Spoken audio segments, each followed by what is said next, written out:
All right, I think we're live. So this is going to be our first. Well, this is our second test run. This is our first test run from people that we've actually told we're going to go live. So hopefully it pans out.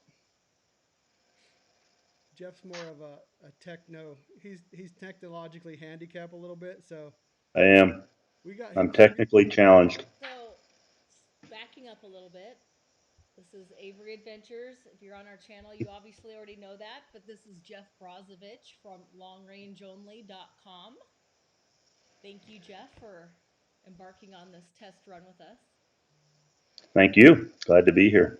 yeah, we really have no idea what we're doing. So we hope this works. We do have two viewers. So if you would comment to tell us it's working, even if you leave after you comment, that'd be great. But don't leave after you comment. Stay. Join us. Jeff, how's the weather in Montana? Cold, man. 27 below yesterday morning on the truck mirror, and I think 22 the day before, 20 the day before that, below zero. And we got at least 26, 28 inches of snow on the ground right now. So, yeah, not a lot of shooting going on. I can't imagine a bullet would freeze before it got there. It would. It would. It's a nice cat in the background. Yeah, that's my first one. All right. Well, we have six people and we have our first comment, so we should be able to start moving on. I can't even It move. says Ryan should wear a hat that doesn't look so sweaty. I agree, John. Actually, I made him change out of his rock slide sweatshirt before Uh, this because he wears it literally every day. yeah, I'm a man of many, not very many clothing items. So No, he has lots of clothing items. He not that I just like to wear. chooses to wear three.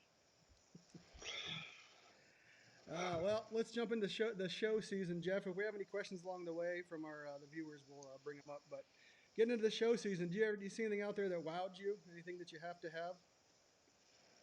You know, there's a lot of technology coming this way, and I think probably the big thing right now that I've seen is they just keep getting these range finding binos a little better all the time, and Mm-hmm. Zeiss has made some moves in that area, and so has Sig Sauer, and I think you know they're going to get it right. They keep at it here. They're close right now. I mean, there's some pretty good stuff out there and at reasonable prices, which I think a lot of people are going to go for that. Have you looked through those 3000s yet? The Sigs 3000s? I have. I've had them here.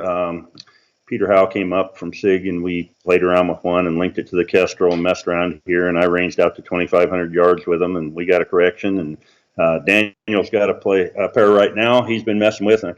I think one time he was wanting to mess with them after he got them off work there and it was already dark, but he just went for shooting things he could see or, you know, where there was a light or something. And he got 3,000 yards out of one of them. So, and you got to dial up. So that was cool. Like I said, I think there's some real good things coming our way, and they're pretty dang affordable, you know, compared to what we used to have to pay.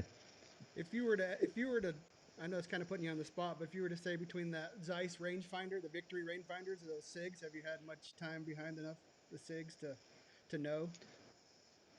I haven't, and to tell you the truth, I passed those off to Daniel and Jose Gardner are going to be working with the Sig, and you know Justin Heyer has already been beating the Zeiss for a year now, and I passed them off to them guys. You know, I think these are cool, but they're not me. I just like my rangefinder separate, you know, and I don't know. I'm kind of stuck in my ways on some of that stuff, but no, I don't know which one. I really don't have enough time with either one to say one's better than the other, and it ain't that I'm put on the spot. It's just I just don't have that knowledge. Gotcha. Anything on the scope side you saw that interest you? Nothing I can talk about. They're not released yet, but there is some good things coming. I think it's going to be pretty cool from one of my favorites.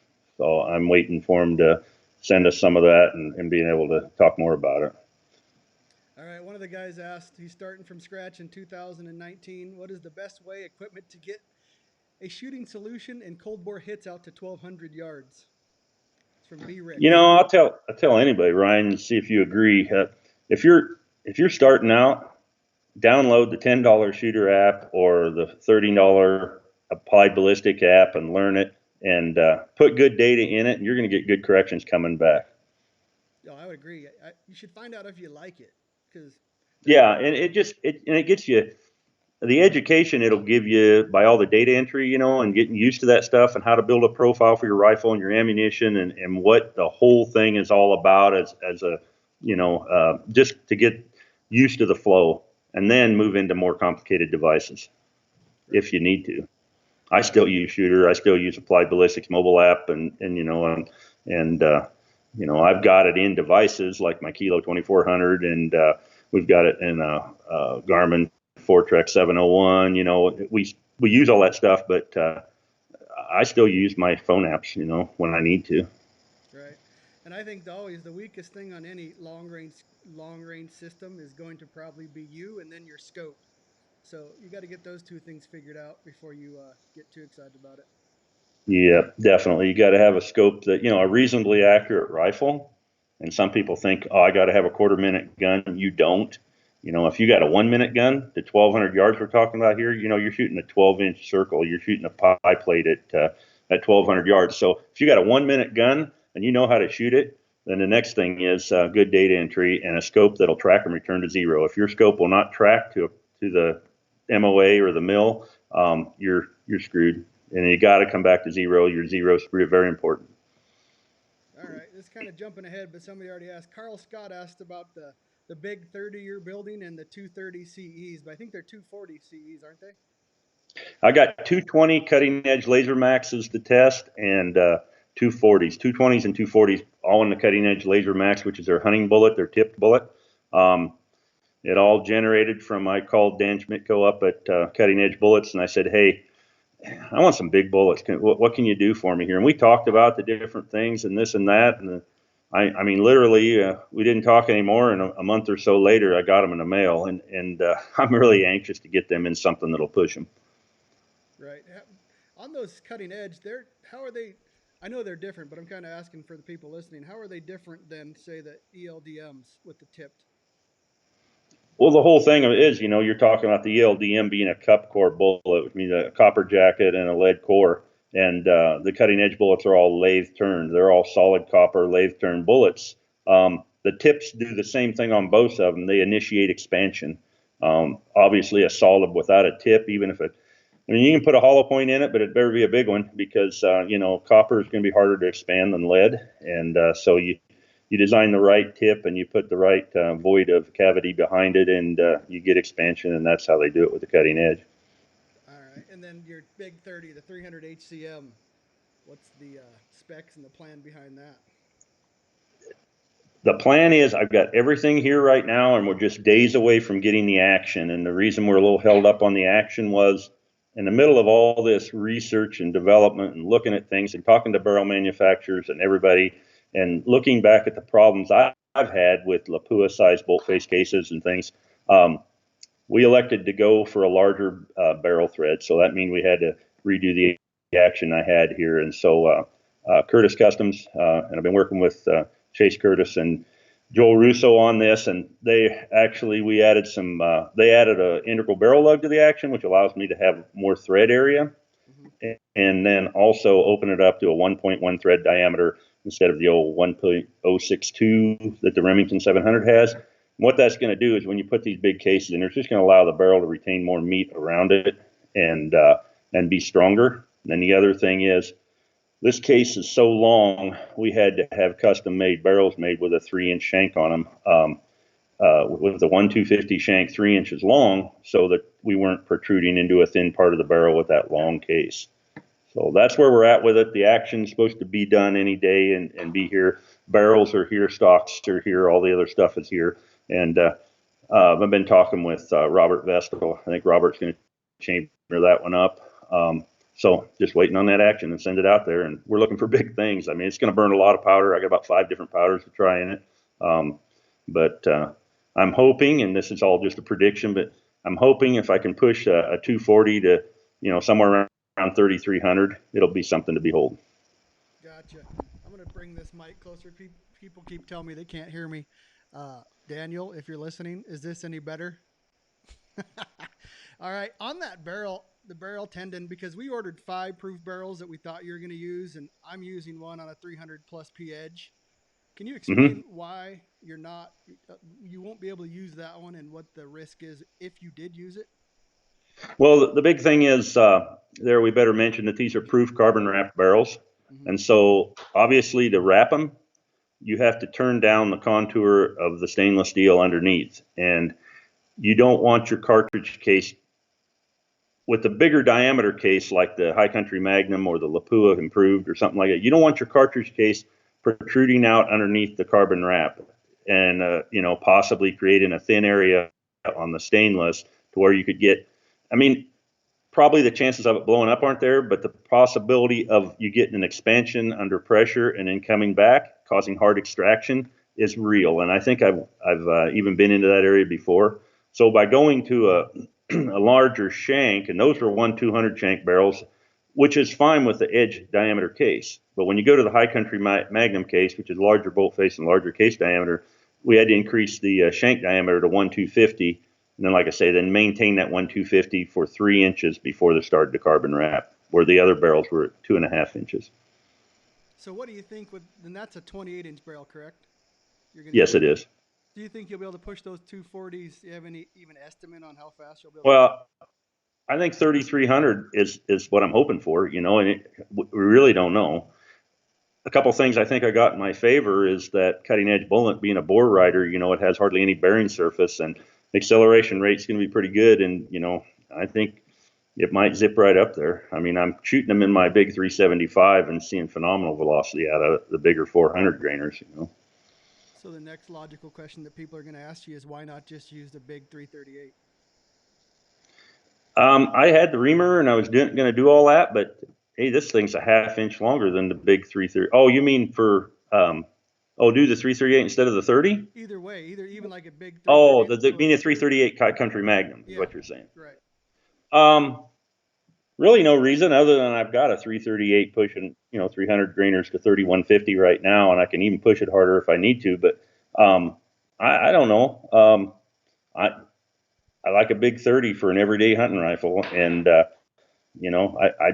want to go there. I want to build a big bad 30 and see how it does. I don't blame you. I did it before years ago. I did it with 3378s and some stuff like that, but we just didn't have the bullets in. But we got some pretty impressive 30 caliber bullets now, and we can push them hard enough. I think they'll hang right with a 338 for a while. Now they're not going to arrive with the force that a 338 300 grainer does, but I don't think there'll be any slouch. No, I agree. So are you going to be attending any shooting competitions coming up, or are you building something for shooting competitions?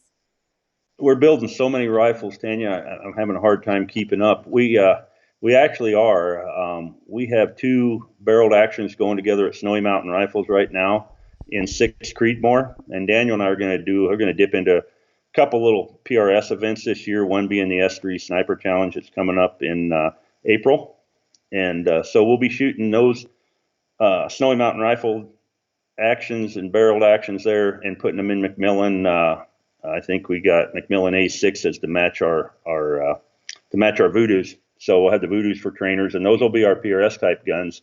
And then we're also chambering up or barreling up 2 Christensen Arms Ridgeline 300 Win Mags, and we're putting them in McMillan stocks, and we're going to shoot them at that Night Force Steel Challenge that down in Wyoming in June, and we'll be running that with Burger ammunition, the 215s, and just running the old 300 Win Mag through that course.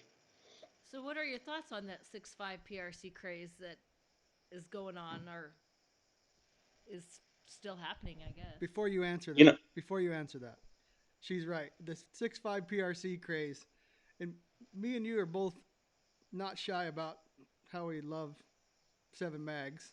So they're very similar, but in what I've watched is, I guess, they're flat shooting. They're still small bullets for calibers.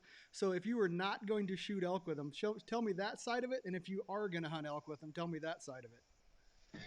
Well, let me tell you this. So I just started shooting 6.5 Creeds a couple years ago.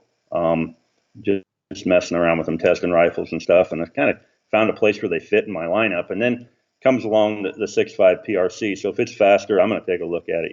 I got to tell you, I'm pretty fond, but how could I not be? I've had two of these rifles. I still got two of these rifles. Both of them shot factory ammo into .3 MOA in the first few shots out of the barrel. I mean, brand new Christensen Arms, a Ridgeline and a Traverse, and how can you not like that? I mean, I don't have to reload for this thing, and if it'll shoot like that, it's going to do everything I need to do inside the distance. Now, I'm struggling a little bit with the bullets, and I always thought that, okay, if I was going to shoot an elk with the 6.5 PRC and the Hornady 143 ELDX or ELDM, I'd probably keep it under 500 yards. But actually, my performance out of these bullets has been a lot better past 500 yards on the animals I've killed. I killed an antelope at 826, and that ELDM worked flawlessly at that distance. It full pass through, exit hole about the size of a golf ball, right through the vitals, and it was great. And then I shot another antelope at 510, same deal. Did a really nice job. Then we shot a couple mule deer, one at 125 yards and one at about 365 yards. And this is with the 147s. And those things blew up so bad inside that animal. I mean, it killed them. It killed them graveyard dead. But I mean, it busted the I shot them right, and it busted the diaphragms. It ripped everything out of the stomachs and threw it all over my tenderloins, and I had it hanging out the other side where a piece of one exited. I'm like, holy cow. So I have a little reservation about shooting an elk at close distance with them. Will it get in there? Will it do its job? I think I'm going to do a little more testing before I do that. But right now, if I had to take a shot at an elk, I'd rather have a 600-yard shot than a 200-yard shot with that bullet. Yeah, I would concur. Yeah, for sure. If somebody's just building it and they're going to use it for say a deer gun, a mule deer gun, backpacking for sheep, what's your thoughts on that? I think it's a hell of a round. I think it's a hell of a round. I just don't know. I mean, there's a bullet out there that worked great for it at these closer distances. I just don't have the experience with it yet. It's a great round. If you want a 6.5, why not go with it? Yeah, the old 6.5 284 is almost a mirror image ballistically of what it does. But God, look at what we got for ammo available here. If I don't have to load for it and it'll shoot .3 MOA, I'm in love. That's just one less thing I have to do, and I can grab it and go do what I'm going to do. Because I don't need the hand loaded ammunition if it shoots that good, especially, because I'm not going to take this gun hunting past 1,000 yards. I'm going to be well inside of that. So that's what I think it's a good choice for a guy that's going sheep hunting or mule deer hunting or anything like that. I mean, I wouldn't be afraid to take it on a big mule deer hunt. Unless I thought the shots were going to be past 1,000, then I'm going to take something that's, better suited. So that would be a good choice for somebody that hunts like 1 week a year that doesn't have a lot of guns, that they're just kind of looking for a all-purpose, rifle. I would think. Would you concur with that, or because a lot of these? I would just understand that if it's a person that just has one gun, if they want to do a bunch of target shooting, I'd tell them to drop back to the 6.5 Creed because that barrel will last forever, where the PRC is going to be a limited barrel life. Well, I'm just thinking of the guys that, draw tag, go out once a year, don't do a lot of target shooting because they're all the ones that you see at the range, a week before the season opens. So I think that's a pretty accurate gun and pretty. It is. It is. And recoil's very manageable. It's pretty hard not to like them. It really is. Omar, I can't really see the last name. Contreras, $800 rifle compared to a $5,000 plus custom rifle, and the same question with glass: 500 or 2,000? Thanks. $800 rifle. Well, I'm not on top of that game. I don't know what to say about an $800 rifle. You probably know more about those. I suppose there's some guys are really fond of the Tikas. I've seen Tikas shoot. I've seen Tikas not shoot. On a lower end rifle, I'd be looking at Christensen Arms Mesa, but they're 1,300. They're not 800. But that's where I'd be looking. Right. But compared to a $5,000 rifle, it all depends on what you're going to do and what your expectations are. If you're going to shoot like we do, or like you guys do, or I mean, if you're going to shoot all the time, you'll pull the benefits out of a high end rifle. If you don't shoot that often or you're just getting started, you may not see them. You may think you got took. Right. And to I always get this question, and I'm with you. Everybody says they just get Tikas and they're just one hole guns, and I have found that not to be the case. The thing I get with a custom rifle and what I want is what exactly the hell that I want. I don't need to go buy extra stuff to make it work. And people say, well, Tika's only this much money. But to get it to shoot how I want, it's not that much money. I got to dump a whole lot more into it. At that point, I might as well look at the next either higher end semi custom rifle like a Christensen, or get a full blown custom rifle.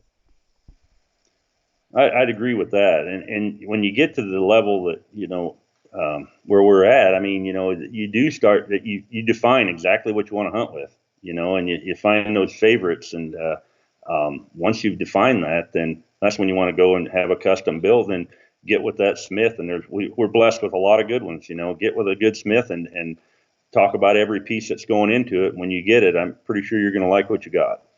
Absolutely. And then at least you have recourse to get it fixed if something is wrong. If you get a Tika and it doesn't shoot, you just have a Tika that doesn't shoot. Well, and the other thing is, yeah, you got a recourse there. You can go back and make some changes. The other thing is, are you going to be hunting with your $19 Montana tag locally, or are you going on a hunt where you're going to drop, $1,000 on a tag and how much on airfare? And, if you're going on a big hunt, you may want to think about getting a rifle going that you like and that you can trust and everything's right, and don't put all, that way you can protect that investment of a big hunt. So it makes a big difference there too. All right, $500 glass or $2,000 glass. That's pretty simple for me. I've seen some glass in that $500 range that, it work. It sure work. It's not going to do what I'm going to want it to do. In most cases, I mean, one that comes to mind is I spent $400 trying to get a buddy of mine set up. I spent $400 on a fixed power SFWA scope, and that stupid thing cracked and shot, and it had a lot of elevation in it. And hey, go for it. If that's what fits your needs. But I got to have something that, man, we go on so many elk hunts and we're out here, how that goes. We got 5 weeks of elk rifle season here, and I'm out there almost every day. And that gun goes from the truck to the ground to in the pack and all over. And, you got to have a piece of glass on that thing and mount it up solid to where you don't have to wonder, has anything moved since the last one we shot? I mean, you got to be able to trust it. You really got to have good stuff. And that's where I like my more expensive, optics. Yeah, Ryan actually cliff tests his optics. Cliff tested. Not by choice, Yeah. by accident. And I also want to kind of point out that we're not talking about guys entry level stuff. We're talking about, this is more of long range side, and I'm not knocking on the guy that can't jump in and buy a $5,000 to $9,000 setup. We're talking about if you want to become a successful long range shot, and I think I'm with Jeff. Anything you have to start dialing for is probably a long range shot, and you need to start thinking about buying better gear if you can. Yeah, you can take a lot of scopes that are pretty inexpensive and zero them and lock things down, and it'll stay there. But when you start cranking that elevation turret up to the top and back down, 4 or 5 times or 10 times a day, it takes a pretty good piece of mechanics there to keep doing that day after day after day and year after year. I'm sure we both got scopes that we've been doing that with for several years, and they still do what they were doing the very first day we got them.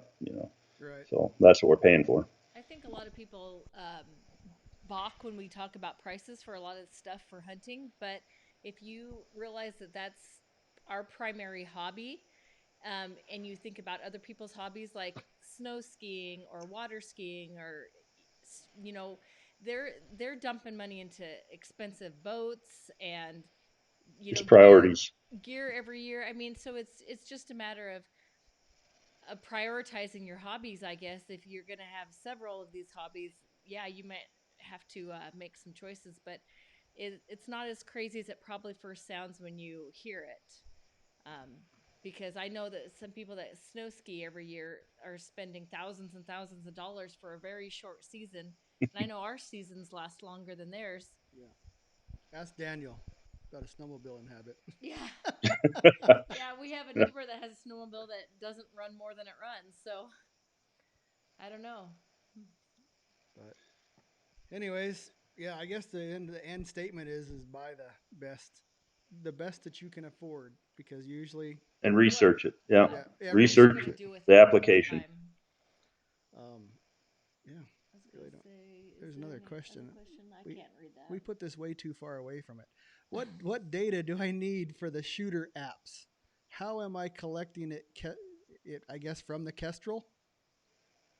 That's what I would do. Okay, I think what he's asking is so you want to get your Kestrel set on actual station pressure. So your key numbers from your Kestrel are going to be your barometric, well, it'll say baro on it, but that's your actual station pressure, your temperature, and if you have humidity, okay. If you don't, put your humidity at 50% and leave it, because it has a very little effect on it. But that's the data you'll get from the Kestrel, and that's the data you'll enter for your shot. Obviously, you'll enter the distance, the angle of the shot, all your environmentals that we just talked about. And that's, like I said, that's after you have all your rifle and load data entered. And then you hit, continue or whatever, and it goes on and gives you the correction of what you dial up or hold over or whatever. What you use applied ballistic app? What is the big difference between shooter and that applied ballistic app? I never really used that one. There's not a whole, there didn't used to be a whole lot. Now applied ballistics got some new things going on, but the first thing that come to mind back in a few years back was when Brian Lynch started doing all that testing and building a custom drag for each bullet, and you had those custom drag models. And for the people that don't know what that is, uh, when you talk about G1 and G7 drag models and custom drag models, so what you want to do is you want to compare the G1 to a bullet that's shaped more like a school bus, or the old pistol bullets or something like that. That drag model fits that shape of bullet. You get into something a little racier like a Ferrari, and you talk about the VLDs with the boat tail bullets and the sleek noses and all that, and that's where G7 BCs fit that model a little better for that type of bullet. And when you go with a custom drag, what it is he takes that exact bullet and he develops a model. So it's not a G1 or a G7 or a G anything. It's just a custom drag model for that shape of that one bullet. And so each bullet has its own model. And so, does a guy shooting 1,000 yards need it? No. But when you start doing, crazy stuff, where we're shooting targets way out there, the custom drag models will keep you on track. And somebody asked me the other day that didn't know, he does far more bullets than just Burger on the G7 or the custom curve model. Oh, absolutely. When I put these like this Hornady factory ammo in, when I put that stuff in there, I go to his library and pull up the 147 ELDM and or the ELDX 143 and punch it in, and I just use a custom drag model and go. And if I got good solid velocities, well, the 11th shot out of my Ridgeline 6.5 PRC was that antelope at 826 yards. I mean, I zeroed the gun, shot it at 700, 500, 600. Next thing you know, I got this buck antelope at 826 yards, and I X-ringed him. And that was just using that custom drag and the actual BC or the actual velocity from a good chronograph, and no tweaking was involved. Absolutely. Another question that just came to mind that I was asked the other day: if you're shooting and you're having trouble, your dope says you need to hold such amount of elevation, would you change your velocity or you change your BC? Muzzle velocity or you change your BC? Since we've started using really good chronographs and with really good drag models, I haven't been having to change anything. If I do have something where it's not lining up, the first thing I'm gonna do is check my zero. Because if you're off on your zero by, let's say you're an inch high, that's one MOA at 100 yards. You're gonna be one MOA off all the way out. So you check your data, check everything, check every input, and from there, I would probably start blaming it on extreme spread of the bullet and the distance I'm shooting. Then I would probably start trying to average my velocities, or I would probably adjust my velocity first. BC, you could be off a little and it makes very little change. I mean, not saying that you don't need to get it as close as you can, but that's a small change where 10 or 15 feet per second or 20 feet per second velocity will make a lot bigger difference than, point 0.02 or whatever on BC, I totally agree with you, and it seems like the mass on the tactical side totally disagree with us. So it's interesting. I don't know. I Well, don't know. back in the day, we talked about the other day, back when we were all using the little handheld Dell Axum 50Vs, and he had the Night Force X-Ball program on there, and we were all using G1BCs and that stuff. You had to tweak all that stuff in, and that doesn't seem like that long ago for me, but maybe it was 10, 15 years ago. But, you had to do all that tweaking and stuff back then. But today, you put good data in, these solvers are spot on.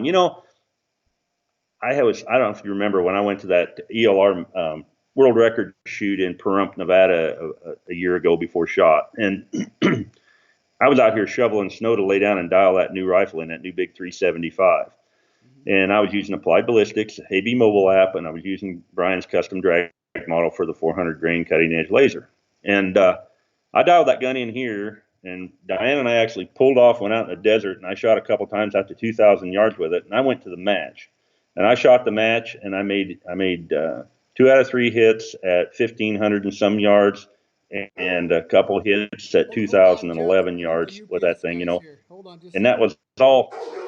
that was all right out of the Hold on. that was all right out of the box, the way things were dialed in. And then we went out to test the next day, and I still haven't tweaked anything. This is just right out of the box settings with a good load and a good rifle and a good solver. And I went out and we shot to 4,125 yards, and my elevation was perfectly spot on. I mean, it's just hard to believe that right out of the box you can dial all this stuff in. And if your scope tracks and you've got a good zero and you got a low ES load that's accurate, you don't have to do a whole lot of tweaking here. And if I do have to do some tweaking, I'm going to try to figure out why before I do anything. Sorry, the UPS guy came and all hell broke loose. So, all right. Well, I didn't hear most of that, so we'll move on, but I'm sure you laid it out nicely. The 300 PRC. I know we've talked about it. Is it hype? Oh, we can all fall back on that crutch. We got to have this because it's 300,000 shorter than a 300 Win Mag, and it fits in my arm. It fits in my my detachable mag box, so I can get 25 rounds in here and go play Army. But it's there. I don't know. It's got its advantages. If you're going to buy a Tikka with a short mag box, it's gonna the ammo's got a better chance of fitting. But there's just not. It all boils down to case volume and pressure. So look at the rating of the pressure on the case, and if you got good brass and it's got a high enough pressure rating, you'll get the velocity. And one's got, what is the PRC, a little bit smaller than the Nosler. Yep. Well, I ran my and we were talking about this the other day. I was talking with Ryan Furman about this, but so we look at sample data and we're trying to do all these comparisons, but by budget and by practicality, we're forced to take sample data from 2 rifles. And the difference between all these cartridges we're comparing, there's probably more difference from one barrel to the next barrel than there actually is in case performance. So, if you got let's say it was like what I did when I compared the Nosler to the 300 Win Mag, and I was able to make my 300 Win Mag with the same load run the same velocity as the Nosler with the same bullets and everything, same lots of powder, same everything. So, but when you look at that, was it a fair comparison if, let's say, the Nosler had a slower barrel on it, and my Win Mag, we all know it had a good barrel on it. Maybe it was a little faster, had more rounds down it. So the difference very well could have been we were cheating one, and the other one was kind of a rock star. I mean, you really would have to do a lot of testing with a lot of different barrels to say this one's faster than this one. And these guys, I mean, I don't even watch that hype from the manufacturers are putting out there, because they're gonna handicap the guy they don't like to make the guy they do look great, and that's just marketing. That's nothing against anybody. That's just marketing. But hey, you got a few grains difference in each one of these, and don't look for anything stellar to come from either one. There'll be more difference in particular rifles from rifle to rifle than there will be from just the 30 PRC, the 30 Nosler, and the 300 Win. Yeah, the belt argument gets really fucking old. Every time I hear that, I heard a guy the other day, and I was just reading something. He's like, the reason I don't like a 300 Win is I always get case head separation above the belt, and I'm thinking it probably is not the brass; it's probably the reloader. You know, Ryan, I don't know if you know this or not, but I used to be a diehard Weatherby guy, and everything. I mean, I shot some big Weatherby cases and loaded them to the hill. I mean, crap, I had a 168 grain out of a 3378 going 3,700 feet per second. You know, I mean, I was loading this son bitch till it destroyed brass in 2 shots, and I've done all that stuff. I've never had a problem sizing with the belt. Maybe there's some kind of golden star following me around, but I can honestly look anybody in the eye and say, I have loaded a bazillion belted cases and never had a problem. I know a guy that turned them off in the lathe because he just hated the looks of it, you know, and do whatever you want. After the first shot, the headspace, you know, what is these rounds we get now? Let's say a non-belted one, you know, the first firing, you get 10 to 12 thousandths case growth, you know, the shoulder moves forward 10, 12 thousandths, you know, because there's nothing for it to register. At least the Win Mag has a belt to headspace off of for that first firing. Then after the first firing, we're going to move the shoulder back 2,000. We're going to headspace off the shoulder. It's going to do the same thing all the rest of them do. But if you don't like looking at that belt or you think it's causing you problems, don't build one. But by God, I've never had an issue. And what about all the 7 mag guys out there? You know, where's I mean, 7 Remington Magnum, is there, how many of them are around? You know, I mean, is it a big issue, really? You know, I don't see it. The reason, to all seriousness on it, I think the reason it'll be successful is the same reason the 6.5 PRC will be successful. Cheap ammunition, factory ammo. And I think that's why it'll make it.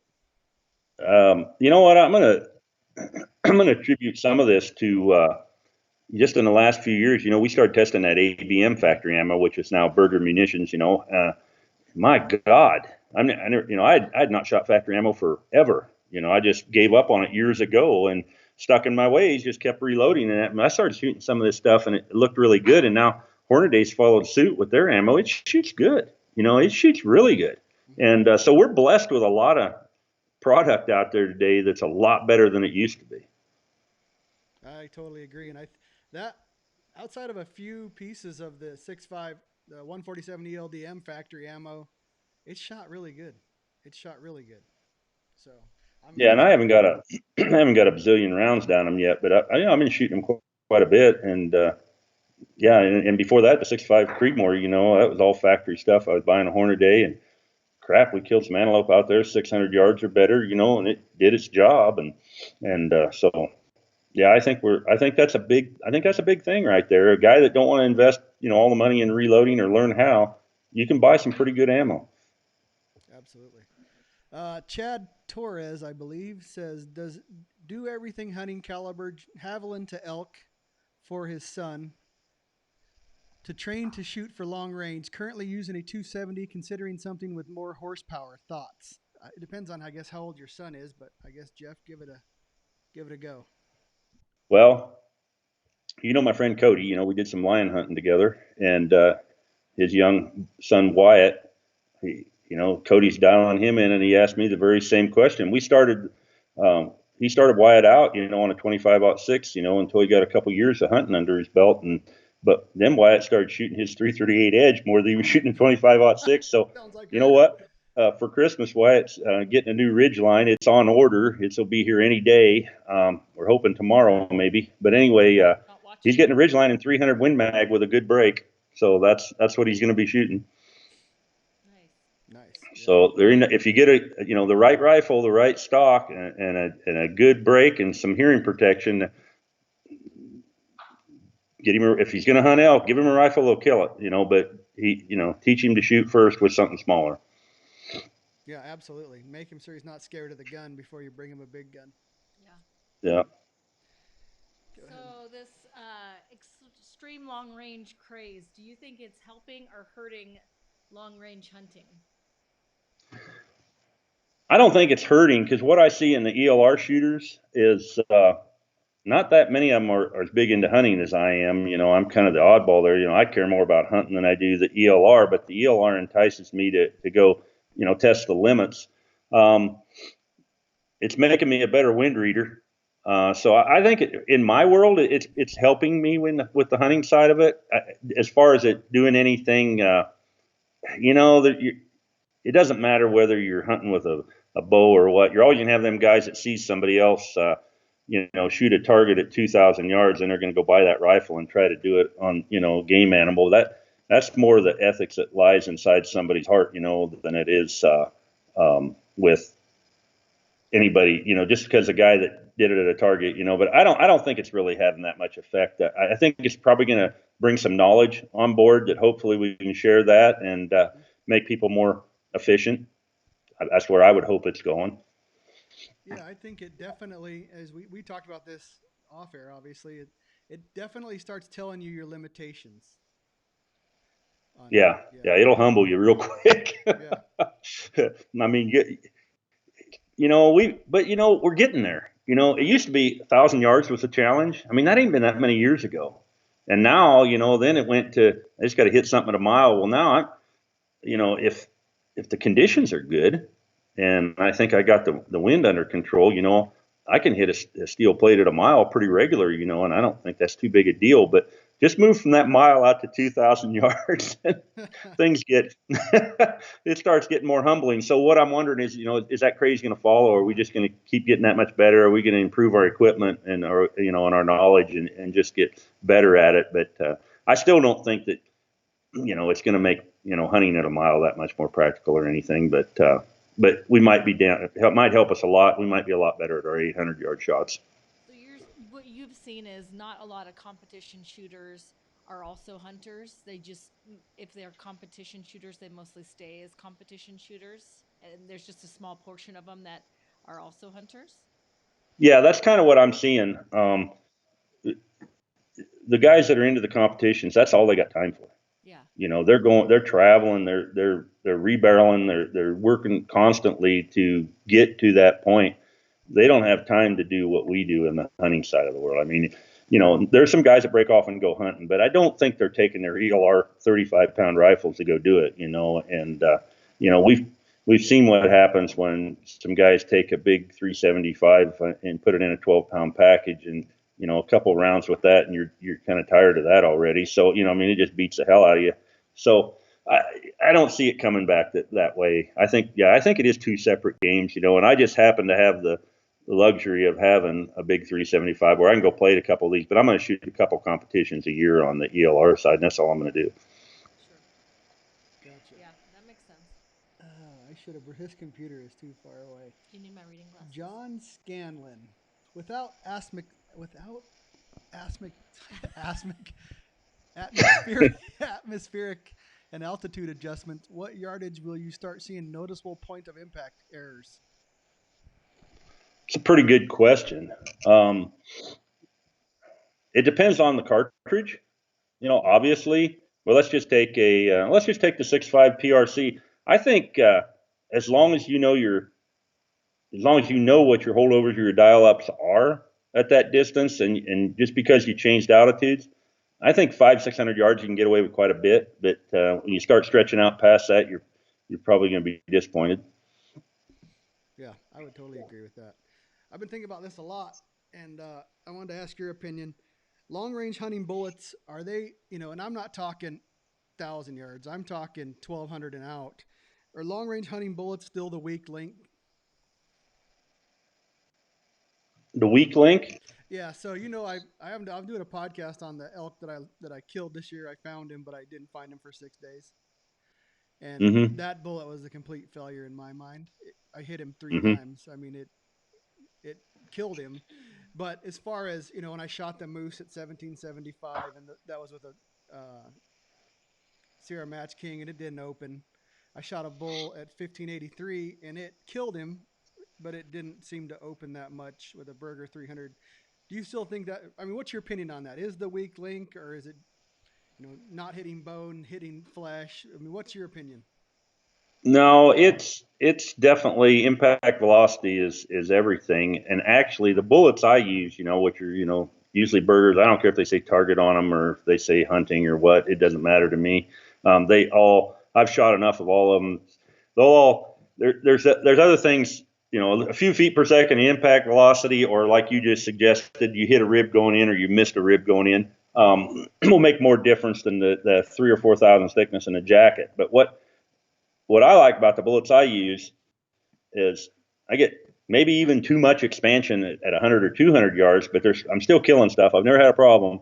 But when I get out there at 1,000 or so, I've got perfect. That's where that bullet works its best. It expands just enough to, it still tears everything up and comes out the other side, the size of a golf ball. And, I get exits at them farther distance and everything. So I don't think that as far as long range hunting, I think we got better bullets for long range hunting out there past 1,000, or just as good of bullets as we got available for the guys that only shoot 100, 150. It's just two different designs and what you want your bullet to do.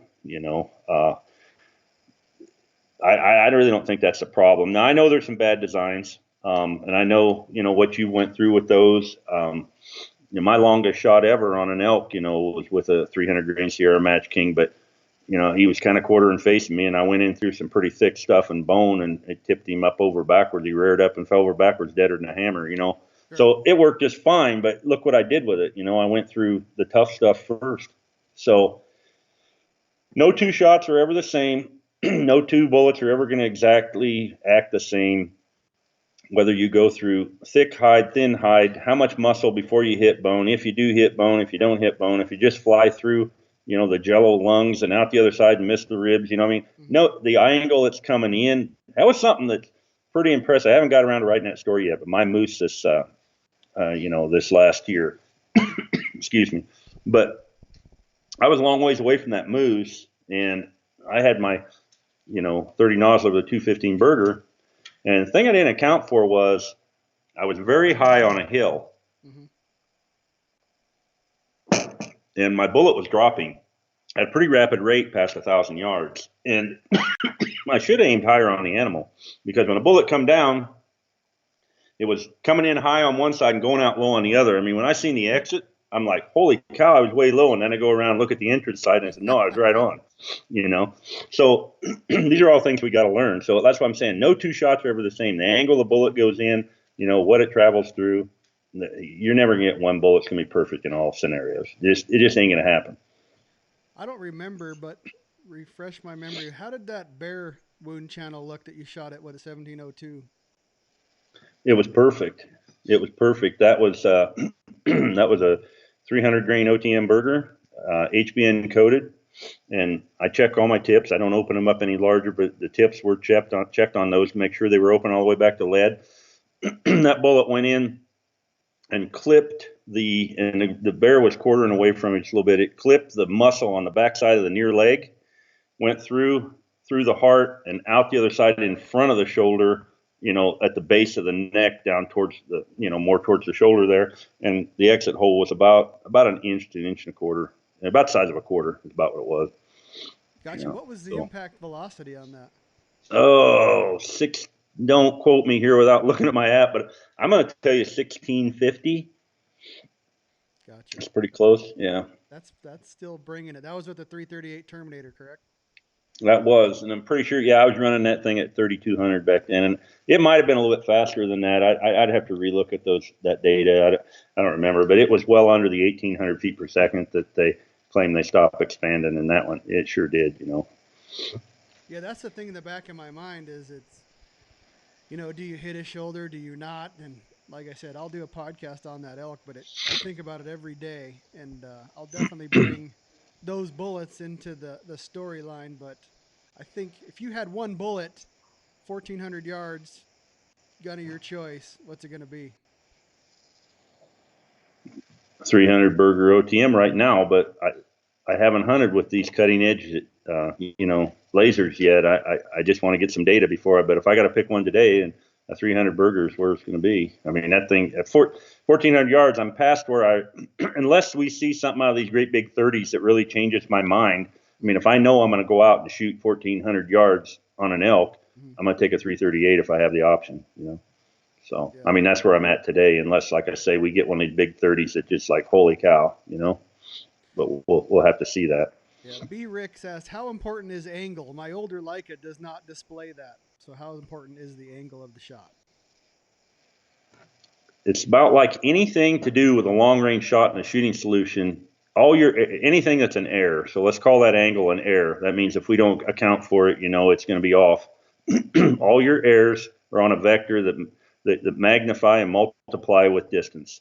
So how important is that at 300 yards? Not very. How important is it at 750 or 800 yards? It starts to add up. And if we're only talking a couple of degrees, probably not that big a deal. But when you start talking 8, 10, 12 degrees, now we're talking a minute angle at 8, you know, you could be 8 inches, 10 inches off on an 800-yard shot. So, all right, kind of on the same question. Chad Torres asked, what about 800 and in for a bullet? And in, well, I'm still going to use the 215 burger on that kind of stuff for about everything. Now, if I'm going to be 400 and in all the time, every time, I'd probably look at something different. I might go with, you know, some of these bonded things or something that stays, you know, that doesn't blow quite as much. But I go out there with a bullet that I know is going to work the best in the worst case scenario, and that's going to be my longest shot. And if I'm off the mark a little, because I want something that's going to help me when I'm off the mark. Because the reality is, we all think we can nut that wind every shot, but we can't. And you're going to be off on times. You better have a bullet that'll cover for you a little bit. Some of them goddamn bonded bullets.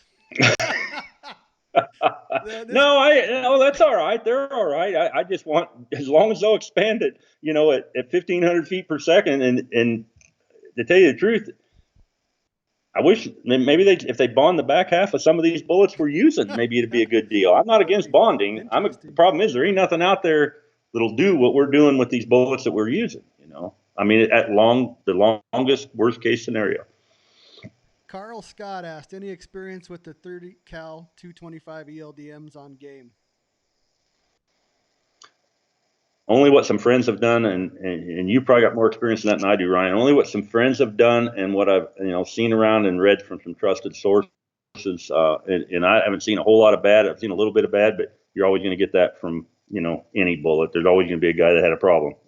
Yeah. So. Chad, I shot an elk at 6 something. Good shot. It went right down. But I shot a cow in the guts at 300 and something yard. And she almost went down. She took a couple steps and buckled onto her front legs, and I shot her behind the shoulder. So, case study of 2, they did excellent. That was out of a 300 rum, doing about 30. And the key there too is if you're going to use a fragmenting bullet, use a big one. Big for caliber. Don't go take your 300 Win Mag and go put a 160 grain bullet in it and a fragmenting bullet and then bitch about what it did when it didn't perform like you thought it would. If you're going to use a fragmenting bullet, understand you're going to lose by the time it's halfway through the animal. You're going to lose 40% of that bullet already, and you're going to lose some more before it gets out of there. In fragments. So use one big enough that it's got some reserve there and can do the job. Yeah, and people have a hard time. That's what I like about the 225. It's big enough to do the job. And that's by design. People always argue that point. That's what you want to happen. I like your phrase, premium hunting bullets. You say premium killing bullets with the fragmenting. Seen it too many times. The fragmenting bullets go in there and wreak havoc in that chest cavity and destroy vitals. And maybe there ain't going to be a big hole with leaking fluids out the other side, but you don't need it because they ain't going nowhere. If they've got huge internal oil leaks, they ain't going very far. All right, last question for me, anyways. What's the year with the 22s? You going to have any more events? You going to go to any more events? I think our event here in Montana was so popular. I really think we got to do it again. We've just started thinking about that again. We've had a blast. I shot that event down in Las Vegas there before shot, and was lucky enough to tie for second on that, and just had a blast shooting them. And I really think that my trigger control is better than it's ever been since I've been shooting the Voodoos, and so the training aspects of it is it's awesome. So yeah, I think they're just catching on. I think we haven't seen the peak in this yet. There's going to be more events because you can put an event on anywhere.